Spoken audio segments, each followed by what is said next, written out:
देखो बच्चों, तो आज अपन पढ़ने जा रहे हैं एक छोटा टॉपिक जिसका नाम है चोक कॉइल। चोक कॉइल का यूज अपन एसी सर्किट में करते हैं, क्यों करते हैं अपन बात करेंगे, ठीक है।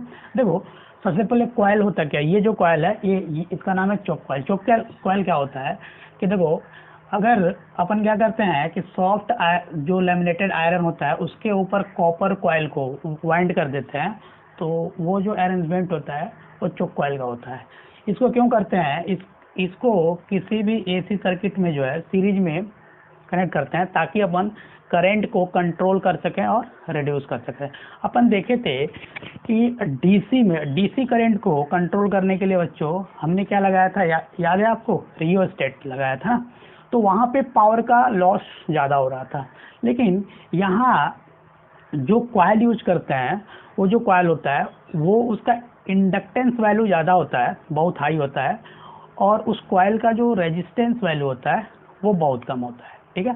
रेजिस्टेंस वैल्यू कम इसीलिए होता है क्योंकि कॉइल से जो पावर का डिसिपेशन बहुत कम हो, ठीक है, एनर्जी लॉस कम हो।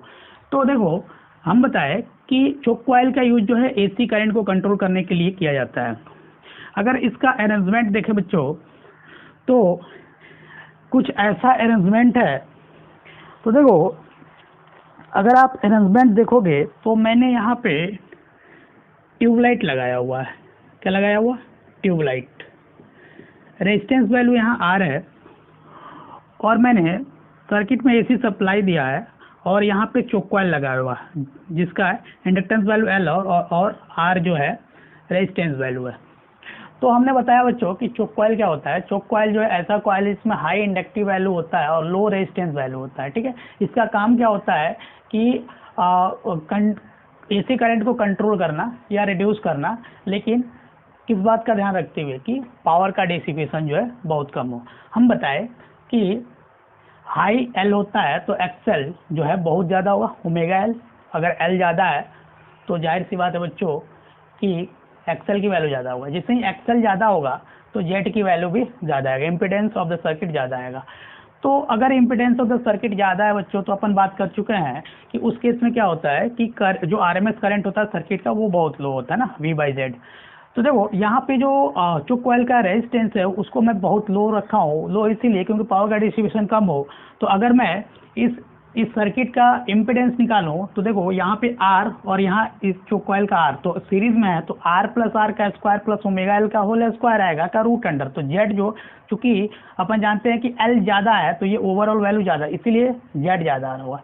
जेड ज़्यादा तो V/Z जो है वो कम आ रहा होगा ना। चलो, अगर मैं power factor of the circuit की बात करूँ बच्चों, तो पावर फैक्टर क्या होता है, cos फाइव। cos फाइव को क्या लिखते हैं, R/Z, impedance of the circuit. चूंकि इम्पिडेंस बहुत हाई आ रहा है तो पावर फैक्टर की वैल्यू लो आ रही होगी। यहाँ तक कोई दिक्कत कोई नहीं। तो अगर अपन फेज डिफरेंस निकाले tan फाइव, तो एक्सएल अपॉन आर, एक्सएल की वैल्यू ओमेगा एल जो कि बहुत ज़्यादा है, तो जो फेयर डिफरेंस आ रहा होगा वो बहुत ज़्यादा आ रहा होगा। अगर एवरेज पावर डिसिपेशन की बात करोगे तो आपको पता है कि ये फेज पे जो है वो डिपेंड करता है। तो VRMS I R M S चूँकि बहुत कम है, इसीलिए जो एवरेज पावर का डिस्ट्रीब्यूशन होगा वो बहुत कम आएगा। यहाँ तक कोई दिक्कत नहीं होगा। तो देखो, अपन इसमें कुछ नोट्स लिख लेते हैं कि देखो, नोट्स लिखने की कोशिश करते हैं कि नोट्स क्या है। जो पहला नोट है वो ये है बच्चों कि जो चोक कॉइल होता है वो बेस्ड होता है, choke coil is based on the concept of wattless current. क्या है? वाटलेस करंट पे जो है इसका कंसेप्ट बेस है, इसीलिए hence choke coil is not used in DC में अपन जो है इसका यूज नहीं कर सकते हैं। अगर मैं आइडियल चोक कॉइल की बात करूं तो आइडियल का मतलब क्या हुआ, ideal choke coil. Ideal choke coil का मतलब बताओ। कॉइल आइडियल होने का मतलब एल की जो वैल्यू होगी, इंडक्टेंस की वैल्यू, वो इन्फिनिटी चला जाए, हाई, ठीक है, और आर की वैल्यू जो है वो जीरो हो जाए। मतलब रेजिस्टेंस जो है कॉइल का 0 हो जाए। एक और बात जान लो बच्चों, फॉर हाई फ्रिक्वेंसी अपन जो है एयर कोड, अपन जो है बच्चों एयर कोड चोक कॉइल का यूज करते हैं। क्या करते हैं? Air core choke coil is used. Choke coil is used. Choke coil जो होता है वो air core choke coil use करते हैं। For low frequency, low frequency को बच्चों, लो फ्रिक्वेंसी के केस में अपन iron core choke coil is used. Iron core choke coil को अपन यूज करते हैं। तो बेसिकली अपन जान लिए कि जैसे अपन रियो स्टेट ले रहे थे बच्चों, जब अपने को डीसी करंट को कंट्रोल करना था, लेकिन एसी करंट को कंट्रोल करने के लिए अपन चोक कॉइल का यूज करते हैं। चोक कॉइल में क्या क्या होता है वो अपन देख चुके हैं कि चोक कॉइल का। अब चलो अपन बात करने जा रहे हैं एक इम्पॉर्टेंट टॉपिक की, जिसको अपन बोलते हैं एसी एलसी ऑसिलेशन। ठीक है, एलसी ऑसिलेशन। चलो हेडिंग डालो, एलसी ऑसिलेशन। ये एलसी ऑसिलेशन क्या है? देखो, अगर एलसी ऑसिलेशन की बात करें तो अपन पढ़ेंगे एसी ऑसिलेशन को दो कैटेगरी में। एक पढ़ेंगे अनडैम्प्ड ऑसिलेशन, ठीक है, पहला पढ़ेंगे अनडैम्प्ड ऑसिलेशन, और दूसरा पढ़ेंगे डैम्प्ड ऑसिलेशन। क्या पढ़ेंगे? Damped oscillation. कि अपन देखेंगे कि इनके नाम का क्या मतलब है। ठीक है, अनडैम्प्ड का मतलब हुआ कि एम्पलीट्यूड ऑसिलेशन का वो कांस्टेंट है।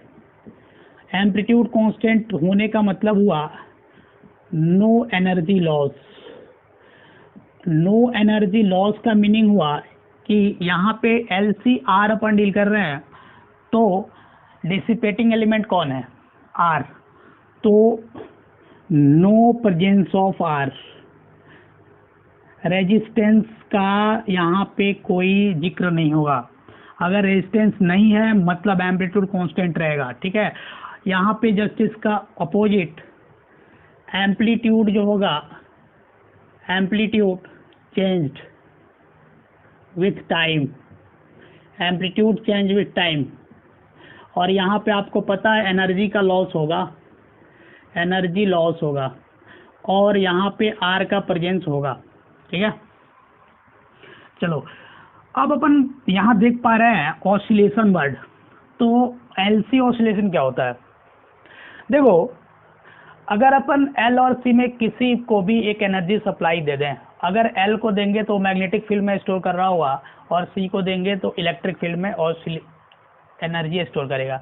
अगर किसी भी एलिमेंट को एनर्जी दे दें, ठीक है, एनर्जी देने के बाद अगर दोनों को साथ में कनेक्ट कर देते हैं तो अपने को पता है दोनों स्टोरिंग एलिमेंट है, डिस्ट्रीब्यूशन नहीं होगा।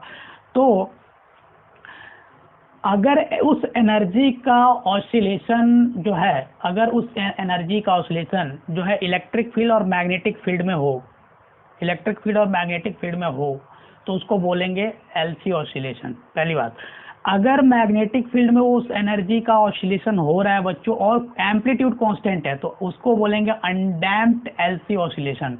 अगर उस एनर्जी का जो है एम्पलीट्यूड टाइम के साथ चेंज हो रहा है और वो जो एनर्जी है वो कंटिन्यूसली एक्सचेंज हो रहा है दोनों फील्ड में, इलेक्ट्रिक फील्ड और मैग्नेटिक फील्ड में, तो उसको बोलेंगे डैम्प्ड LC ऑसिलेशन। यहाँ तक कोई दिक्कत? यहाँ तक कोई दिक्कत नहीं होगा। तो लिखो कि if energy is oscillating in electric field and magnetic field is known as LC oscillation, is known as LC oscillation. LC oscillation का मतलब हुआ कि जो एनर्जी है बच्चों वो ऑसिलेट कर रहा है इलेक्ट्रिक फील्ड और मैग्नेटिक फील्ड में, तो इसको अपन बोलेंगे LC ऑसिलेशन। अब अपन जा रहे हैं जिक्र करने कि अनडैम्प्ड एसी एलसी ऑसिलेशन क्या होता है। क्या बात करने जा रहे हैं, अनडैम्प्ड एलसी ऑसिलेशन क्या होता है। अनडैम्प्ड एलसी ऑसिलेशन के केस में क्या होगा कि सर्किट में कोई भी रेजिस्टेंस नहीं होगा, सर्किट में कोई रेजिस्टेंस नहीं लगा होगा बच्चों, ठीक है। Energy oscillates between electric field and magnetic field with constant amplitude, with constant amplitude. यहाँ पे एनर्जी का ऑसिलेशन जो है इलेक्ट्रिक फील्ड और मैग्नेटिक फील्ड में होगा, लेकिन जो है कांस्टेंट एम्पलीट्यूड के साथ।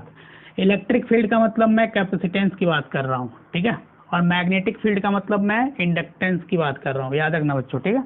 चलो अपन क्या करते हैं कि पहले मैं कैपेसिटर को एनर्जी प्रोवाइड कर देता हूँ, किसी भी सोर्स से कैपेसिटर को जो है बच्चों एनर्जी में सप्लाई कर दिया। ये C है और ये L है, ठीक। मैंने इसको एनर्जी सप्लाई कर दिया, इस पे चार्ज जो है वो क्या गया, मैंने मान लो कि इसको किसी भी तरीके से V0 सोर्स से चार्ज कर दिया, तो जो चार्ज आया होगा C इंटू V0 आया होगा, ठीक है। चलो, और इससे करंट फ्लो होगा, यहाँ तो कोई दिक्कत, यहाँ तो कोई। अगर अपन इसमें KVL यूज करें बच्चों, तो KVL में आप क्या करोगे, VL लिखोगे और VC लिखोगे।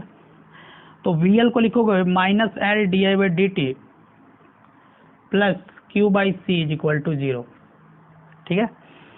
और अपन I को लिख सकते हैं बच्चों, I is equal to -dQ/dt। ये माइनस साइन का मतलब डायरेक्शन ऑफ करंट है, ठीक है। तो यहाँ जैसे ही रिप्लेस करोगे तो जो वैल्यू मिल रहा होगा वो देखो, जैसे ही आप यहाँ रिप्लेस करते हो तो देखो आपको क्या मिल रहा होगा कि d2Q/dt² plus 1/LC into Q is equal to 0, ठीक है, उस वैल्यू को डालने के बाद। अगर मैं SHM के इक्वेशन से कंपेयर करूं, अगर इस इक्वेशन से मैं इसको कंपेयर करूं बच्चों, इस इक्वेशन को, तो अपन देख पा रहे हैं कि डिस्प्लेसमेंट की जगह चार्ज आ रहा है, ठीक है, डिस्प्लेस, और ओमेगा स्क्वायर की जगह पे क्या आ रहा है 1/LC। तो यहाँ से अपन निकालने जा रहे हैं frequency of oscillating energy, oscillating energy की फ्रीक्वेंसी। अपन यहाँ देखें तो ओमेगा स्क्वायर जो है 1/LC के बराबर आ रहा है, तो ओमेगा की वैल्यू 1/√LC आ रहा होगा, ठीक है। यहाँ तक कोई दिक्कत है? तो यहाँ से अपन लिख सकते हैं 2πf is equal to 1/√LC। तो यहाँ से f is equal to 1/2π√LC निकाल सकते हैं। जैसे ही आपको f निकलेगा तो टाइम पीरियड निकाल सकते हो। टाइम पीरियड कितना होगा 1/f is equal to 2π√LC। ये बात आपको याद रखना है कि जो टाइम आ रहा है वो 1/2π, जो फ्रिक्वेंसी आ रहा है 1/2π√LC आ रहा है, और जो टाइम पीरियड आ रहा है 1/f, ठीक है।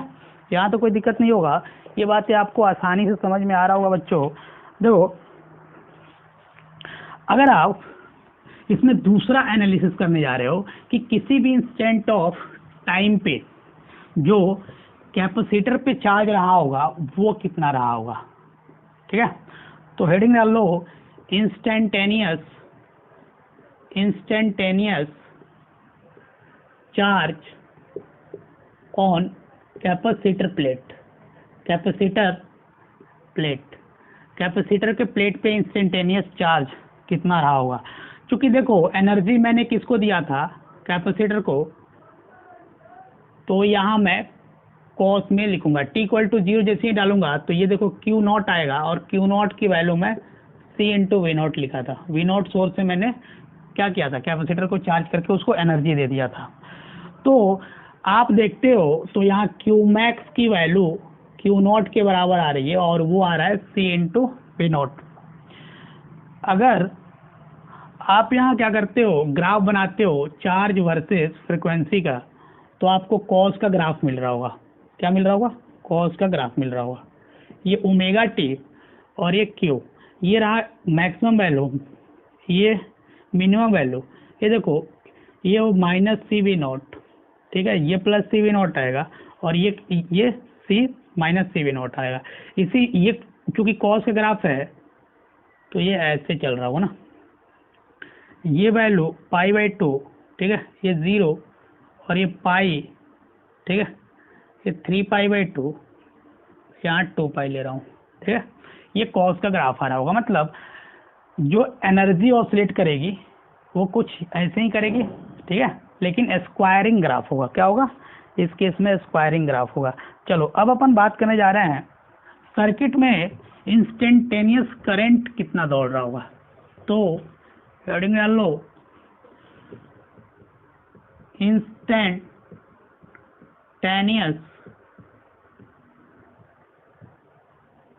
Current in circuit, I is equal to minus D Q by D T. अगर Q को डिफ्रेंशिएट करते हो तो देखो Q नॉट ओमेगा, ठीक है, साइन आ रहा हो ना, कॉस का डिफ्रेंशिएशन साइन ओमेगा टी, मतलब minus Q not D by D T of cos omega T मैं किया हूँ ना, इसको डिफ्रेंशिएट किया हूँ, तो मैं मुझको जो इंस्टेंटेनियस करंट मिल रहा हुआ ये मिल रहा हुआ। तो अगर मैं करंट की सर्किट में मैक्सिमम वैल्यू की बात करूं तो वो आई नॉट होगा और Q not into omega. Q not को लिख दूंगा सी वी नॉट इंटू ओमेगा, ठीक है, और ओमेगा को लिख सकते हो 1/√अंडर LC। तो ये आई नॉट की वैल्यू अपने को मिल रहा होगा। मैं ऐसे लिखा हूँ आई नॉट साइन ओमेगा टी, तो ये मैक्सिमम वैल्यू मिलेगा। अगर मैं ग्राफ की बात करूँ करंट की, तो ये साइन का ग्राफ मिल रहा है। तो अपन देख पा रहे हैं बच्चों, यहाँ आप देख पा रहे हो कि चार्ज और करंट के बीच में जो फेज डिफरेंस है, बच्चों वो कितना आ रहा है, ठीक है, ये बात आप देख पा रहे हो कि फेज डिफरेंस कितना आ रहा है। ये पाई बाई 2, ये पाई, ठीक है, ये आ रहा होगा यहाँ 3 पाई बाई 2 आ रहा होगा, ठीक है, सो ऑन 2 पाई, यहाँ तो कोई दिक्कत नहीं होगा। तो देखो, तो आप लिख लो कि there is a phase difference of pi by 2 between instantaneous charge and instantaneous current in the circuit. ये बात आप लिख सकते हो, ठीक है। और यहाँ पे चार्ज जो कॉस का फंक्शन है, इसीलिए चार्ज का जो एक्सप्रेशन है वो लीडिंग है, ठीक है। इसका मैक्सिमा जो है बहुत कम समय में पहुंच रहा है, बहुत पहले पहुंच रहा है मतलब, ठीक है। चलो अब जो चौथा एनालिसिस है वो है बच्चों एनर्जी ऑसिलेशन। क्या? Energy oscillation. अपन देखेंगे कि कंप्लीट टाइम पीरियड में एनर्जी का ऑसिलेशन कैसे हो रहा है, ठीक है। यहाँ तो कोई दिक्कत नहीं होगा, ये बातें आसानी से आपको समझ में आ रहा होगा कि एनर्जी का जो ऑसिलेशन हो रहा है इसमें, वो अपन ग्राफ के थ्रू समझने की कोशिश करेंगे कि कैसे आ रहा होगा। देखो मैं कंप्लीट साइकिल की बात कर रहा हूँ, चलो लिख लेते हैं, हेडिंग डाल लो एनर्जी ऑसिलेशन। चलो जो मैं पहला केस ला रहा हूँ वो ले रहा हूँ omega T is equal to 0। Omega T is equal to 0 का मतलब हुआ 2 pi by t into T is equal to 0, means time जो होगा वो 0 आएगा। टी इज इक्वल टू 0 पे मैं बात कर रहा हूँ। टी इज इक्वल टू 0 पे अपन देख पा रहे थे बच्चों कि Q is equal to q not cos omega t. T equal to 0 डालोगे तो ये क्यू नॉट आएगा और ये क्यू नॉट मैक्सिमम आ रहा होगा सी वी नॉट, और आई देखोगे तो आई नॉट साइन 0 डिग्री आ रहा होगा तो ये 0 आ गया। मतलब टी इज इक्वल टू 0 में जो कैपेसिटर है और जो इंडक्टर लगा हुआ है, इसके पास मैग्नेटिक फील्ड में एनर्जी 0 है और इसके पास टोटल एनर्जी है, ठीक है, और इसकी वैल्यू है Q not square upon 2c। यहाँ देखो दिक्कत, मतलब आप लिख सकते हो कि UM is equal to 0, magnetic field में energy half LI naught square आएगी, तो यहाँ पे मैग्नेटिक फील्ड में एनर्जी 0 है और इसमें जो है मैक्सिमम एनर्जी है इलेक्ट्रिक फील्ड में वो है Q not square upon 2c। यहाँ तो कोई दिक्कत, यहाँ तो कोई दिक्कत नहीं है। तो आप टोटल एनर्जी लिखोगे तो UM plus UE is equal to Q0² upon 2C। अगर time t is equal to 0 पे देखें तो आप लिख सकते हो यहाँ पे t इज इक्वल टू 0 पे बच्चों total energy completely in electric field.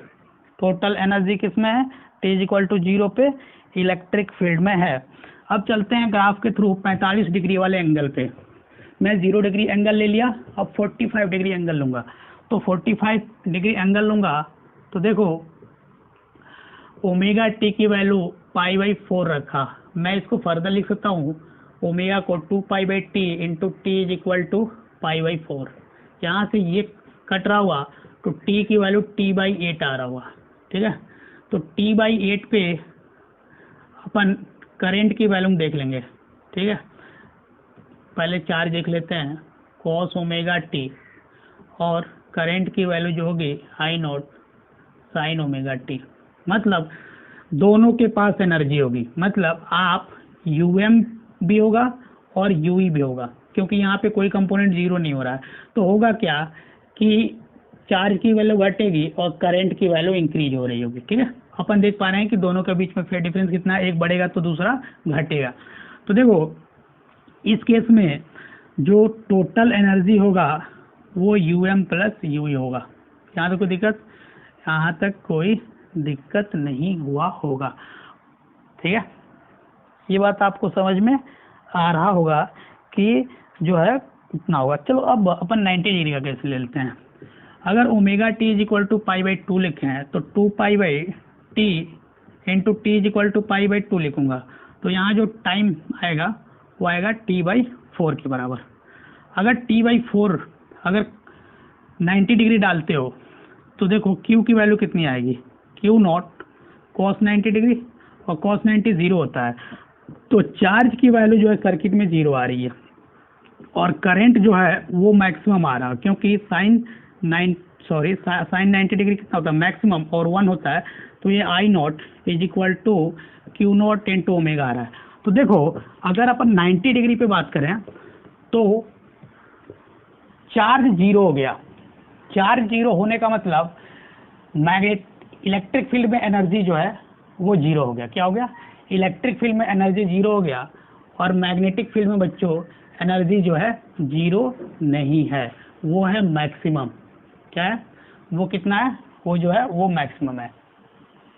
चलो तो आप देखोगे यहाँ पे तो U टोटल जो आ रहा है वो UE प्लस UM आ रहा है, जो कि UM के बराबर आ रहा है, ठीक है। और वो आ रहा है हाफ L मैक्सिमम करंट का स्क्वायर। तो यहाँ पे देखोगे तो टोटल एनर्जी जो है बच्चों वो है कंप्लीटली इन मैग्नेटिक फील्ड। किसमें? टोटल एनर्जी जो है वो मैग्नेटिक फील्ड में आ रहा होगा। चलो डी नंबर केस लेते हैं डायरेक्ट टाइम के साथ। अगर time t is equal to 3t/8 calculate करें तो देखो इस केस में क्या होगा। इस केस में कैपेसिटर और इंडक्टर में क्या होगा आप देख सकते हो कि Q की वैल्यू रिवर्स हो चुकी है और I जो है वो बढ़ रहा है, ठीक है। चलो तो UE जो होगा वो Q²/2C होगा और UM जो होगा वो हाफ LI² होगा, क्योंकि दोनों के पास एनर्जी होगा। इस वैल्यू पे जो है करंट और चार्ज दोनों के पास वैल्यू रहेगी, ठीक है। तो इस केस में जो टोटल एनर्जी आएगा बच्चों वो दोनों फील्ड में आ रहा होगा, UM प्लस UE दोनों फील्ड में। चलो अब अपन पाई एंगल लेके देख लेते हैं। एक लास्ट केस देख लेते हैं, फिर इसको अपन जनरलाइज करेंगे कि देखो अगर ओमेगा टी की वैल्यू में पाई ले लिया तो 2π/t into T is equal to pi लिखोगे तो यहाँ से ये यहाँ गया तो t की वैल्यू t/2 आ रहा होगा। तो t/2 पे अगर मैं चार्ज देखूं तो ये आ रहा होगा cos पाई आ रहा होगा तो -Q0 is equal to CV0 minus, ठीक है। और I की वैल्यू जो है जीरो आ रहा होगा। देखो अगर ये टाइम है t/2 तो इस केस में कैपेसिटर पे जो चार्ज है उसकी पोलैरिटी जो है चेंज हो गई है, ठीक है, मतलब इधर प्लस आ गया और इधर माइनस चला गया, ठीक है। चलो यहाँ पे अपन देख पा रहे हैं कि मैग्नेटिक फील्ड में एनर्जी जीरो है क्योंकि करंट ही जीरो है और टोटल जो एनर्जी है वो इलेक्ट्रिक फील्ड में हाफ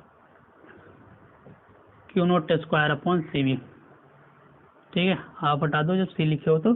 चलो यू टोटल कितना होगा, u m plus u e ना, यहाँ तो कोई दिक्कत, यहाँ तो कोई दिक्कत नहीं है। चलो तो यहाँ देख पा रहे हैं u total is equal to u m तो जीरो है, यू टोटल जो है यू ई के बराबर ही आ रहा है, वो आ रहा है Q not square upon two C. यहाँ पे टोटल एनर्जी किस में स्टोर्ड है, इलेक्ट्रिक फील्ड में। चलो अपन अब जनरलाइज कर लेते हैं, नोट में लिखते हैं, जनरलाइज करने जा रहा हूँ। जो पहला नोट ये है कि बच्चों जो स्टोर्ड एनर्जी है, जो स्टोर्ड एनर्जी है मतलब सर्किट की जो टोटल एनर्जी है उसकी बात कर रहा हूँ, वो कंप्लीटली इलेक्ट्रिक हो रहा है। कब, अब अपन जनरलाइज कर रहे हैं, कंप्लीटली इलेक्ट्रिकल एनर्जी में तब्दील हो रहा है। मतलब कैपेसिटर के पास कब एनर्जी जा रहा है, कैपेसिटर के पास टोटल एनर्जी होने का मतलब हुआ कि मैग्नेटिक फील्ड में एनर्जी का जीरो होना। मैग्नेटिक फील्ड में एनर्जी का जीरो होने का मतलब हाफ एल आई स्क्वायर, मतलब आई का जीरो होना, ठीक है, ठीक है। तो याद रखना आई में साइन आ रहा है, तो साइन ओमेगा टी का जीरो होना, साइन ओमेगा टी का जीरो होने का मतलब हुआ एन पाई। अगर इसका जनरल सॉल्यूशन देखें तो omega T is equal to n pi, क्या होगा बच्चों, ओमेगा टी की वैल्यू जो है वो एन पाई के बराबर आएगी। ओमेगा की वैल्यू डालें है तो 2 pi by t is equal to into n pi, तो ये देखो यहाँ से कैंसिल, टाइम आ रहा है n by two into t, ये टाइम आ रहा है। और हमने टाइम को निकाला था बच्चों कि चूंकि टाइम हमने निकाला था 2 पाई रूट एल सी, इसको मैं यहाँ डालता हूँ तो टाइम आ रहा होगा n by two into 2 pi root L c, मतलब 2 से 2 गया, 2 से 2 गया बच्चों, तो टाइम आ रहा होगा एल और सी के फॉर्म में n pi root L C, क्या आ रहा होगा, जहाँ पे एन की जो वैल्यू है वो जीरो से स्टार्ट होगी, ठीक है। चलो तो जो वैल्यू आएगा बच्चों, जो जनरल सॉल्यूशन आ रहा होगा टाइम का, तो आप जीरो डालोगे तो देखो टाइम की वैल्यू, पहला जो इंस्टेंट होगा वो जीरो होगा, दूसरा जो होगा वो टी बाई टू होगा, तीसरा जो होगा 3 बाई टू इंटू टी होगा। मैं एन की जगह 1 2 3 डालते जा रहा हूँ, या आप ऐसा ले सकते हो, इसमें डालो तो zero pi root L c, 2 pi root L c, so on, ऐसे आ रहा होगा।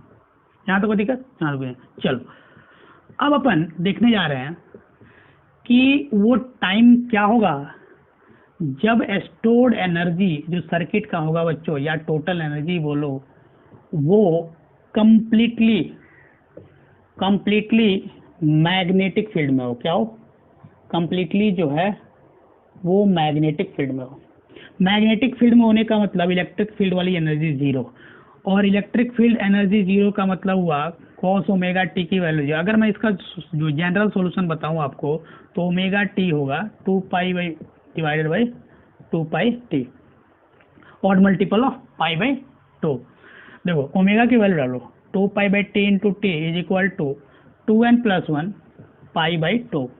यहाँ से ये कैंसिल, यहाँ से जो टाइम आ रहा है वो अपन देख पा रहे हैं 2n प्लस 1, ठीक है, डिवाइडेड बाई, देखो ये इसको लेके जाओगे तो ये आ रहा होगा टी बाई 4, ऐसा आ रहा होगा। चलो अब मैं टी की वैल्यू डालता हूँ, टी की value 2 pi root L c आया था, उसको अपन डाल लेते हैं, तो टाइम की एक और वैल्यू आ जाएगी रूट में, time is equal to 2n plus 1 2 pi root L c, t की वैल्यू डाला डिवाइड बाई 4, यहाँ से ये कैंसिल, तो जो टाइम आ रहा हुआ वो 2n प्लस 1 बाई 2, ठीक है, पाई रूट एल सी आ रहा होगा। तो ये टाइम पीरियड आ रहा होगा। चलो यहाँ n जो है वो 0 से स्टार्ट होगा, 1 2 3 सो ऑन। 0 डालोगे तो जो वैल्यू आपको मिल रहा होगा पहला, वो मिल रहा होगा बच्चों T/4, T/4। जो दूसरा मिल रहा होगा वो 3T/4। जो तीसरा मिल रहा होगा ऑड मल्टीपल मिल रहा है ना, सो ऑन। या आप ए वाले फॉर्मूला में डालते हो तो देखो जो पहली वैल्यू मिल रही होगी वो मिल रहा होगा pi root L c by 2। जो दूसरा मिल रहा होगा वो मिल रहा होगा 3π/2 root L C and so on. ठीक है, ये बात आपको समझ में आ रहा होगा। चलो अब जो मैं तीसरा बात करने जा रहा हूं वो है कि stored energy is equally shared. अगर बराबर बराबर हो, मतलब मैग्नेटिक फील्ड में जितना एनर्जी है उतना ही इलेक्ट्रिक फील्ड में एनर्जी हो, तो याद रखो इसका जो टाइम पीरियड आएगा, इसको मैं डायरेक्ट लिखने की कोशिश कर रहा हूँ, ऑड मल्टीपल ऑफ T/8 आएगा। इस बात को आपको याद रखना पड़ेगा। अगर दूसरा फॉर्मूला लिखोगे तो 2n+1 2π root L C divide by 8। इसको काट सकते हो, यहाँ काट लो 4। तो देखो ये जो फॉर्मूला बन के बाहर आ रहा होगा तो वो टाइम क्या क्या होगा जब इक्वली शेयर्ड होगा एनर्जी, 2n+1 T/8, या आप ये बोल सकते हो T is equal to 2n+1 by 4 pi root L c. N की वैल्यू यहाँ डाल लेना 0 से लेकर के जितना टाइम्स पूछा जाए आपसे। अगर पहली बार पूछा रहा है तो n = 0 डालोगे ना। तो चलो यहाँ n = 0 डालोगे तो जब टाइम पीरियड आ रहा होगा ये π/4 रूट अंडर एल सी पहला टाइम पीरियड आ रहा होगा। अगर आप 1 डालते हो तो 3/4 pi root under L C आ रहा होगा। ठीक है, एंड सो ऑन। तो पहली बार जो टाइम पीरियड होगा जब इक्वली एनर्जी शेयर्ड होगा वो ये वाला होगा π/4 रूट अंडर एल सी। या आप वो टाइम की वैल्यू जब पहली बार होगा तो T/8 पे आ रहा होगा। ठीक है, T/8 पे जब पहली टाइम जो है इक्वल एनर्जी शेयर हुआ होगा दोनों के बीच में। चलो अब हम बात कर लेते हैं कि when equal energy is shared, तो आप देख पा रहे हो U = UM = UT। तो आप यहाँ देखोगे तो U = UT लिखोगे, तो UE को लिखोगे तो Q²/2C = U टोटल लिखते हो तो Q²/Q0² मैक्सिमम चार्ज लोगे, ये आ रहा होगा। ठीक है, तो यहाँ बाहर कितना होगा हाफ, क्योंकि U का हाफ आ रहा होगा ना, टोटल का हाफ शेयर हो रहा है ना, तो यहाँ हाफ लिख लेना। तो यहाँ करोगे तो आप देख पा रहे हो वो जो इंस्टेंटेनियस चार्ज आ रहा है वो मैक्सिमम का √2 आ रहा है। ठीक है, यहाँ तो कोई दिक्कत, यहाँ तक कोई दिक्कत नहीं है। चलो हाफ एनर्जी जब शेयर्ड हो रहेगी तब।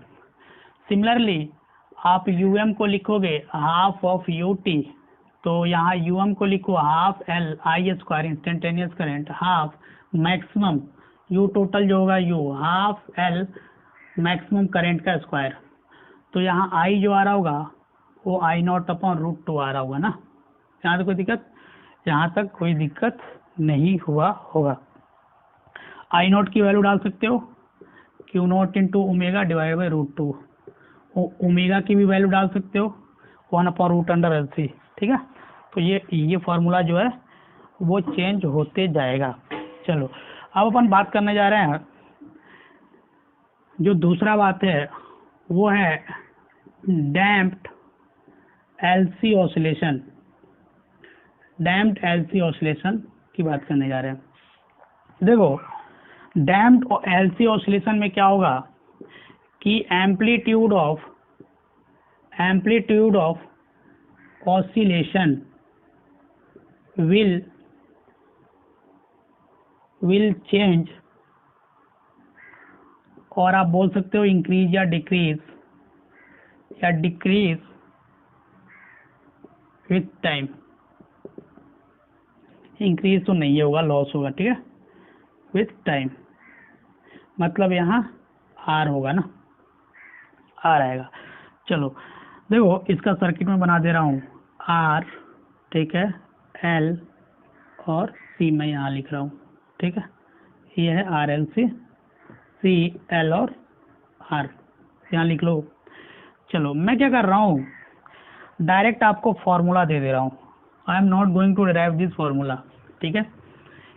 चलो मैं फॉर्मूला डायरेक्ट लिख दे रहा हूँ। अगर रेयरली इस पे सवाल बनता है, अगर सवाल पूछ दिया गया तो आप कैसे इसको निकालोगे, तो लिख लो for damped oscillation, LC oscillation अगर डैम्प्ड है तो जो ओमेगा आता है बच्चों वो root under 1/LC minus R square divide by 4L ना, R square divide by 4L square ना, एल स्क्वायर भी लिख लो यहाँ। चलो ओमेगा इज इक्वल टू कितना होता है 2πf, तो यहाँ से फ्रिक्वेंसी निकाल लोगे 1/2π root under 1/LC minus R square divide by 4L square. Value आपको गिवन होगा, आप आसानी से कैलकुलेशन कर सकते हो। देखो अगर मान लो इस एक्सप्रेशन को रियल बनाना है तो अपने को पता है कि स्क्वायर रूट में जो वैल्यू होती है वो ग्रेटर होना चाहिए 0 से, तो लिख लो फॉर रियल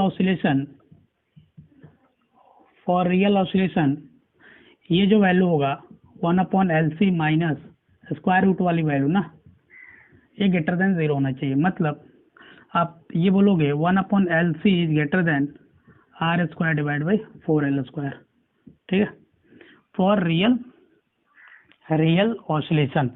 अगर ऑसिलेशन रियल है तो आप इसको ऐसे, चलो मैं एक रफ स्केच खींच दे रहा हूँ डैम्प्ड ऑसिलेशन का। इसमें क्या होगा कि एम्पलीट्यूड जो है डिक्रीज करेगा ना, एक ग्राफ खींच दे रहा हूँ, चौथा लिख लो। देखो